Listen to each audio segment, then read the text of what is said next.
Asahan na ang unti-unting pagbuti ng serbisyo ng NAIA.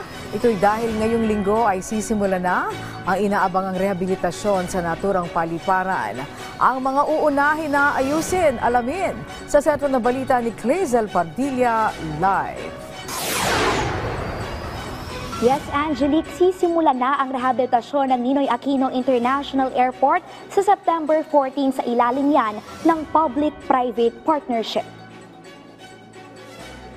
Halos 6 na buwan matapos ibigay ng pamahalaan ang pagsasaayos ng NAIA sa San Miguel Corporation, formal nang ite-turn over ang rehabilitasyon ng NAIA sa pribadong sektor. Target ng New NAIA Infrastructure Corporation na gawing world-class ang NAIA. Moderno at kaakit-akit sa mga turista at namumuhunan. Kaya sa unang taon pa lamang, itataas ang seating capacity sa mga terminal.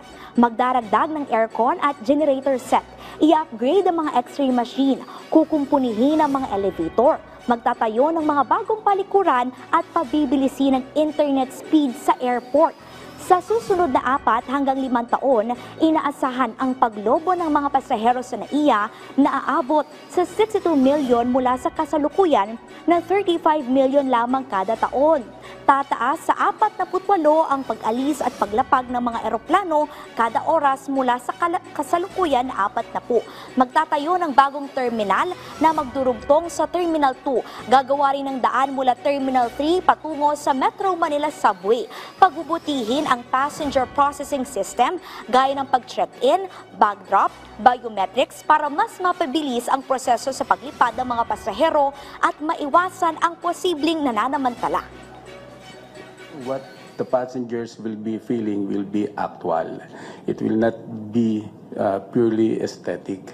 That's why there will be significant investments in technology. The X-ray inspection will be done right after the passengers will be able to get their baggages from the carousel, similar to what is happening in Japan. With the use of e-gates, I think the interaction with the immigration officials will be somewhat reduced, and I'm sure the passenger experience will be greatly enhanced.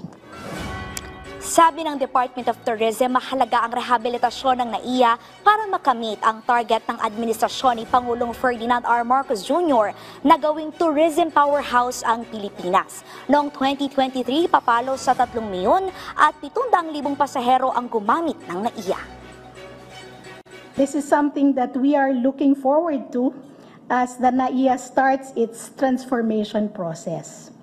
The industry is very optimistic that this airport PPP will improve the image of the Philippines, and with the modernization of the airport and attention to be given to the overall visitor experience.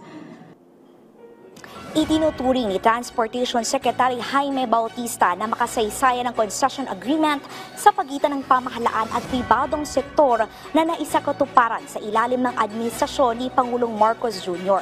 Nagkakahalaga ng 170 billion pesos ang rehabilitation contract ng SMC at ng pamahalaan. Inaasahan naman na lolobo sa 900 billion pesos ang kikitain ng gobyerno mula rito.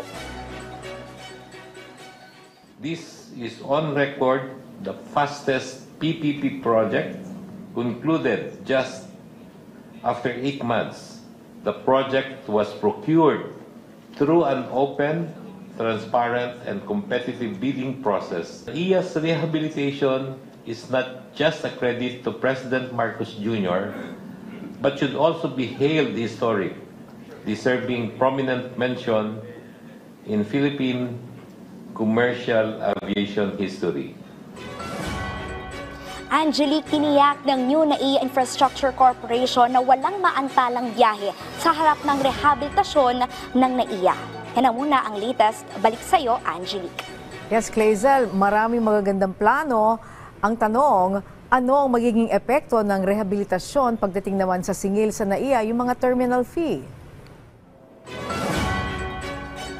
Yes, Angelique, una nang sinabi ni Transportation Secretary Jaime Bautista na mula sa 500 pesos na passenger terminal fee ay maaring tumaas na 950 pesos yung singil. Ayon sa kalihim ay 20 taon na hindi nagbabago yung singil at nararapat lamang na itaas yung singil para maisakatuparan yung mga improvement na gagawin sa NAIA.